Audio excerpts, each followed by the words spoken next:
Colourful world. हर एक ज़िंदगी में कुछ कमी है मगर, हर एक ज़िंदगी में कुछ कमी है मगर, सफ़र ज़िंदगी का हंसी है मगर। हम सब ने हमेशा से यही सुना है that angels have a wings, but this angel have a wheels. The first person, 100% specially able, a pride with an Oscar award, Gujarat Gaurav Award, Godfrey Phillips Bravery Award, London, Outstanding Young Person of the Year, JCI USA, and National Award, Padma Shri, Shri Kanubhai Taylor. आसमां तक पहुँचे कदम है जिनके, रास्ता मुश्किलों से भरा था उनका, हिम्मत न हारी फिर भी जिन्होंने होश न था रात दिन का, आओ सीखे जीना हम उन्हीं से, जिंदगी को बनाया हंसी है जिन्होंने, है जिन्होंने, है जिन्होंने। नमस्ते and welcome respected convert teller. सबसे पहले तो मैं आपको ये पूछना चाहती हूँ कि जब आपको पता चला कि आपके दोनों पैर पोलियो ग्रस्त हो चुके हैं, और पहले कब पता चला, और ये पता चला तो आपने उसे कैसे एक्सेप्ट किया? मैडम, आपने बहुत संवेदनशील और बहुत गहरा प्रश्न आज पूछा है कि जब मैं 8 साल का था तब तक मैं बिल्कुल जन्म के बाद चल नहीं सका। तो मेरी माता पिता की आर्थिक परिस्थिति इतनी गरीब थी कि कहीं अच्छे डॉक्टर के पास मुझे नहीं ले गए थे। 3 साल के बाद मैं बिल्कुल चल नहीं सका, तो वो पहले दौरा धागा करने के लिए कोई मंदिर में ले गए, कोई मस्जिद में ले गए, कोई कहीं भी, जितना श्रद्धा थी सबके पास, बुद्ध बुआ के पास मुझे ले गए। पर जब 8 साल का हुआ तब मेरी मम्मी अच्छे डॉक्टर आनंद में हॉस्पिटल में ले गए। तो डॉक्टर ने पहले बार देखकर बोल दिया कि उसको बुखार आया था जब 3 साल की उम्र में। तब डॉक्टर ने उसको इंजेक्शन लगा दिया, तब उसका बुखार तो चला गया, पर साथ में दोनों पाँव भी लेके गया। ये उसको पोलियो हो गया है, वो कभी भी आजीवन वो चल नहीं पाएगा। तब मेरी मम्मी की आंखों में आंसू आ गया। मैंने उनको बोला, माँ तो हिम्मत मत हार, मैं अच्छी तरह से चलूँगा।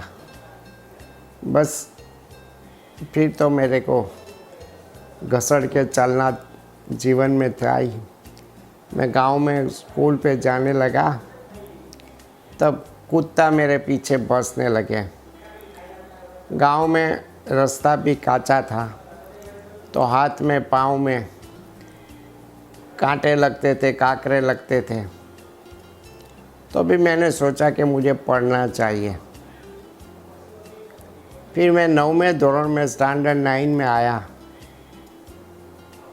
तब मैं भी हिम्मत हार गया था। मैंने सोचा कि ज़िंदगी कब तक मैं सहन करता रहूँगा। तो मैंने नींद की 10-15 गोली ले ली।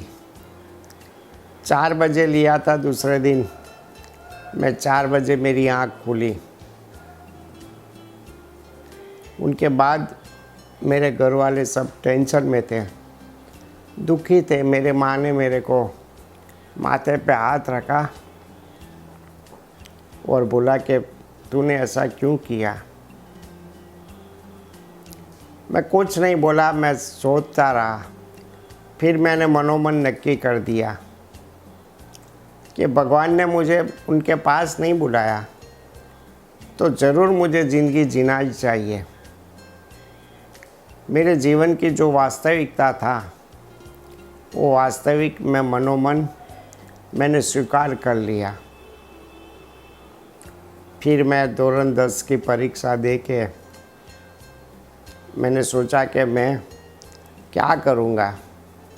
तो मेरे पापा ने बाप ने कहा कि एक पान का गल्ला हम गांव में बना देंगे ओटला पे, और तुम पान और सिगरेट बीड़ी सबको देते रहना। तेरा छोटा भाई है और माल ला के देंगे और तो वहाँ बैठ के बेचना। मैंने सोचा कि मुझे ऐसी ज़िंदगी पसंद नहीं थी। तो मेरे पास सिर्फ 5.5 रुपया था। तो मैं 5.5 रुपया लेके अहमदाबाद सुबह ट्रेन में चला गया। वहाँ जाके मैंने सजानन आर्ट्स एंड कॉमर्स कॉलेज में मैंने एडमिशन ले लिया, और रहने का उसके बगल में ही वस्त्रापुर में अपंग मानव मंडल नाम की संस्था थी। उनके चेयरमैन को मैं मिला। मैंने कहा कि मैं पढ़ने के लिए आया हूँ, अहमदाबाद में मेरा कोई नहीं है, आपकी स्कूल चलती है, उसमें मैं कोई भी टीचर कोई भी क्लास मुझे देंगे तो मैं वो क्लास के बच्चों को पढ़ाऊँगा। आप मुझे सोने का 2 टाइम खाना और चाय देना, और 10 रुपया मुझे ऐसे देना टूथब्रश और साबुन लाने के लिए। वो लोग ने मेरे को सहज स्वीकार कर लिया, वो एडमिशन दे दिया। ऐसे करके मैंने कॉलेज चालू कर दिया। मैं क्या कहूँ इतनी बात सुन के कि किस तरह से उन्होंने अपने आप को एक्सेप्ट तो किया, पर हिम्मत हारी। ऐसा लगा कि एक बार कि नहीं, शायद नहीं कर पाएंगे, गोलियां ले ली। पर जब जाना कि नहीं, ईश्वर ने, खुदा ने भी कहा कि नहीं, मैं एक्सेप्ट नहीं करूँगा, you have to go back and you are having this life for some purpose. तो उन्होंने सोचा कि नहीं, ठान लिया कि नहीं, मुझे पढ़ना है, आगे बढ़ना है, और उन्होंने पढ़ाई शुरू की। कितने कम पैसों में, हिम्मत नहीं हारी, आगे बढ़े। और आज मेरे पास लफ्ज़ नहीं है जिस मुकाम पे वो है। अपने ही लिए नहीं, कितने सारे बच्चों के लिए उन्होंने बहुत बहुत कुछ किया है। तो मैं ये भी पूछना चाहूँगी कि आप अपने दूसरों के लिए भी इतना कुछ किया है, आप वो उसके बारे में भी कुछ बताएं। जब मैं कॉलेज में था तब कॉलेज में हर साल हर बच्चों के स्पोर्ट फेस्टिवल होता है। तो मेरे कॉलेज में 6-7 दिव्यांग बच्चे थे, तो हमको स्पोर्ट में कहीं कोई भाग नहीं लेने देते थे। तो मैंने जाके प्रिंसिपल को बोला, सर हम लोगों को क्यों कुछ स्पोर्ट में हिस्सा नहीं लेने देते। तो प्रिंसिपल ने बोला कि आप यूनिवर्सिटी में जाइए और वाइस चांसलर को मिल के आप रजूआत करिए कि हम लोगों को भी हिस्सा दिला दें। मैं वहाँ गया तो कुल सचिव ने कहा कि आप कितने दिव्यांग लोग क्या खेलेंगे। मैंने कहा कि अहमदाबाद शहर में इतनी सारी कॉलेज में कम से कम 70 से 80 दिव्यांग बच्चा पढ़ते हैं। तो बोले क्या खेलोगे। मैंने कहा भाला फेंक है, गोला फेंक है, ट्राइसिकल रेस है, व्हीलचेयर रेस है, जिसका एक पाँव है उसकी दौड़ है, ऐसी सभी स्पोर्ट में हम हिस्सा लेंगे। उसने मेरे को टाइम दे दिया एक संडे रखा था, तो मैं हरेज कॉलेज में जाके सब दिव्यांगों को उसमें हिस्सा लेने का फॉर्म भरवा के यूनिवर्सिटी में दे दिया। पर जब ये दिन आया संडे का, तो जो गांव से लड़के लोग आते थे कोई आया नहीं, सिर्फ मेरे कॉलेज का 5-7 दिव्यांग बच्चे आए। तो मैं बहुत हिम्मत हार गया, नर्वस हो गया कि कैसा हो गया। दूसरे दिन जब कॉलेज स्टार्ट हुई तो मैंने सब दिव्यांगों का संपर्क किया, तब मालूम पड़ा कि जो गांव से आते हैं उसको एसटी बस में रविवार को कंसेशन नहीं देते थे, तो उसकी वजह से कोई आए नहीं। तो मेरा मन सीधा ही एसटी बस में कंसेशन के लिए मैंने सरकार को लिखा, तो सरकार में से कोई जवाब नहीं आया 1 साल तक। मैं हिम्मत नहीं हारा, मैंने सरकार को लिख दिया कि मैं आमरण उपवास पर उतरूँगा जब तक आप एसटी बस में दिव्यांगों को फ्री नहीं लाएंगे, तब तक मैं उपवास छोड़ूंगा नहीं। सरकार ने सोचा कि ये दिव्यांग क्या करेगा। मैं जो तारीख दिया था वो तारीख को मैं रायपुर में एसटी कॉरपोरेशन के चेयरमैन के ऑफिस के बाहर में आमरण उपवास पे बैठ गया। 1 दिन हुआ, 2 दिन हुआ, तीसरे दिन पेपरों में आया, सभी विकलांग लोग मुझे मिलने के लिए आए। सरकार कोई झुकी नहीं, सरकार ने सोचा कि वो तो चले जाएंगे। 10 दिन हुआ, इंदिरा गांधी भी मेरी खबर देखने के लिए आए, मोरारजी देसाई भी आए, पर गुजरात सरकार मानी नहीं। फिर 11वें दिन का पास हुआ, सरकार ने सोचा कि उसको कुछ हो जाएगा और पूरे गुजरात के दिव्यांग लोग मेरे साथ आने लगा। हर पेपरों में फर्स्ट पेज पे ये समाचार आने लगा। सरकार को लगा कि कोई प्रॉब्लम हो जाएगा, तो सरकार ने 11वें दिन ये रेलवे बस का कंसेशन दिव्यांगों का माफ़ करने का, माधव सिंह सोलंकी मुख्यमंत्री थे और मोहम्मद सुरती करके सूरत के एमएलए थे, उसने आके मेरे को पालना करवाया और मेरी 3 मांग मान ली।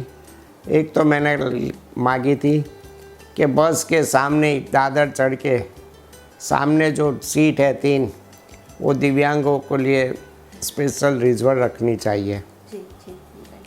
दूसरी मांग थी मेरी कि जो दिव्यांगों के साथ एस्कॉर्ट है, उठाने वाला है, उसको 50% टिकट देनी पड़ेगी और दिव्यांगों जो है उसको फ्री में। तो सरकार ने तीनों 3 मेरी मांग स्वीकार कर लिया और बाहर गुजरात में फर्स्ट टाइम दिव्यांगों के लिए ये आमरण उपवास के हिसाब से सीट रिजर्व हुई। तब मेरा लगा कि मांगने से सब कुछ मिलता है, भगवान को भी ढूंढने से भगवान मिलता है। ऐसे ये चीज़ आज इतने सालों के बाद भी सरकार दिव्यांगों को एसटी बस में कंसेशन देती है। उनके बाद मोरारजी देसाई मुझे मिले थे, तो मोरारजी देसाई ने भी मेरी बहुत प्रशंसा की। इंदिरा गांधी ने भी मुझे पर्सनल दिल्ली बुलाया और ये छोटी सी रिक्वेस्ट मैंने 11 दिन तक उपवास किया। तो वो टाइम 4.5 लाख दिव्यांगों को उनका बेनिफिट मिल रहा है, आज भी मिल रहा है, उसका मुझे खुशी है। आपको उस टाइम पे बहुत ज़्यादा खुशी हुई होगी, क्योंकि कितने सारे स्पेशली एबल बच्चों के लिए, बड़ों के लिए आपने इतना अच्छा काम कर लिया अकेले होते हुए भी। और तो ये तो बहुत अच्छी बात हुई और आज तक आप ये काम करते आ रहे हैं। और आप मुझे ये भी बताएं कि आप सूरत कब आए और आपने अब तक कितने ऐसे बच्चों के लिए, बड़ों के लिए काम किया है? 1985 में जब मैं सूरत आया तब मेरा सूरत में कोई नहीं था। मैं फुटपाथ पे सो रहा था। पर मैंने एक दिन सूरत शहर के पुलिस कमिश्नर पीसी पांडे करके थे, तो मैं दिवाली में उनको मिलने के लिए गया। तब पांडे साहब ने बोला कि अपने शहर में दिव्यांग लोग बहुत ज़्यादा हैं। कोई मेहमान आते हैं सूरत की विज़िट में, मिनिस्टर, तो मैं सब दिव्यांगों को उठा उठा के कहीं कुछ जगह पे रख छुपा देता हूँ। कन्नू भाई आप कुछ उसके लिए करो न। तब मैंने पांडे साहब को बोला ये फूंक मारने से कुछ नहीं होएगा, पहले दिव्यांग बच्चों को शिक्षण देना पड़ेगा, तालीम देने की पड़ेगी, फिर उसका पुनर्स्थापन आपो-आप हो जाएगा। वो मान गया और मैंने 1997 में 4 बच्चों से दिव्यांग बच्चों की पाठशाला चालू किया। आज प्राथमिक शालाएँ, माध्यमिक शालाएँ, उच्चतर माध्यमिक शालाएँ, BCA कॉलेज है, दिव्यांगों के ITI है, तालीम सेंटर है, बच्चों को लाना और घर पे छोड़ देना, उनके लिए यहाँ हॉस्टल है लड़का लड़कियों की। अभी तक 29,000 दिव्यांग बच्चों, कोई डॉक्टर बना, कोई इंजीनियर है, कोई IT में है, कोई प्रोफेसर है, कोई बैंक में है। आज सूरत भारत का नंबर 1 शहर है कि कोई दिव्यांग कहीं भी भीख नहीं मांगता है। ये बेगर दिव्यांगों के भीख मांगने वाला सूरत शहर नहीं है। ये मैं नहीं कहता हूँ, खुद मेयर ने लिखकर नरेंद्र मोदी को, बड़ा प्रधान को बताया है। मुझे प्राउड है कि नरेंद्र मोदी के आशीर्वाद से ये संस्था का स्थापना हुआ है। नरेंद्र मोदी ने मुझे 250 करोड़ की जगह फ्री में दिया है। यहाँ स्कूल है, हॉस्पिटल है, सब कुछ दिव्यांगों को लिए फ्री ऑफ चार्ज में यहाँ सुविधा मिलता है।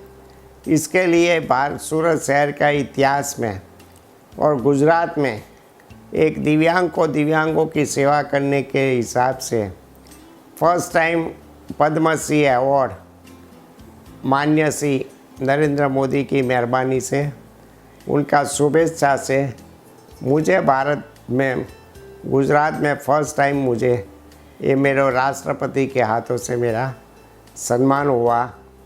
और 2011 में yes, बिल्कुल जी, मुझे और आज मुझे लगता है कि राष्ट्रीय और इंटरनेशनल ऐसे मेरे को 500 से 600 तो प्रतिष्ठित अवार्ड मिल चुका है। मुझे अवार्ड से ज़्यादा मेरा दिव्यांग को लिए मैं काम करूं और हमेशा करता रहूं। अभी मेरा दूसरा प्रोजेक्ट पूरे विश्व में दिव्यांगों का ओल्ड एज होम नहीं, पूरे विश्व में अभी मैं ये बनाना चाहता हूँ, क्योंकि कहीं रेलवे स्टेशन, बस स्टैंड और बगीचा में कहीं भी लावारिस लाश आप देखोगे तो ये दिव्यांग की है। ये मुझे मालूम है। यहाँ देश में और विदेशों में बहुत ओल्ड एज होम है, पर दिव्यांगों को कोई रखता नहीं है। तो इसके लिए अभी मेरा दूसरा प्रोजेक्ट बहुत जल्दी चालू हो रहा है कि मैं दिव्यांगों के लिए ओल्ड एज होम बनाऊँ। और भारत सरकार और दुनिया के सभी लोगों, दिव्यांगों के लिए कोई न्यूज़ चैनल में कोई पॉजिटिव बात नहीं बताते हैं। तो मैंने एक दिव्यांग टीवी चैनल चालू किया है और अभी तो ये सैटेलाइट बन गई है। जैसे विश्व के सभी दिव्यांगों को वो देश की गतिविधि का नया समाचार, और जो दिव्यांग आगे बढ़ गया है उनके बारे में भी समाचार हम बताते हैं तो लोगों को प्रेरणा मिलती है। यही मेरी जीवन की एक यात्रा है। मेरा 66वां साल मेरा पूरा हो रहा है। तो भगवान की कृपा से मैं तो पहले से फुटपाथ पे जन्म हुआ था और फुटपाथिया था। आज ईश्वर की कृपा से मेरे मन की हर इच्छा तमन्ना भगवान पूरे करते हैं। और जो दर्शक आज मुझे देख रहे सुन रहे उसको भी मैं यही कहता हूँ कि आप लोग मेरे लिए प्रार्थना करना। Thank you very much. नमस्ते। तो आज हम मिले रिस्पेक्टेड कनु भाई टेलर से और हमने जाना कि ज़िंदगी में टूटना नहीं है, हारना नहीं है, बस आगे बढ़ना है। अपने ही लिए नहीं, दूसरों के लिए भी जीना है। And the best gift of life is life itself.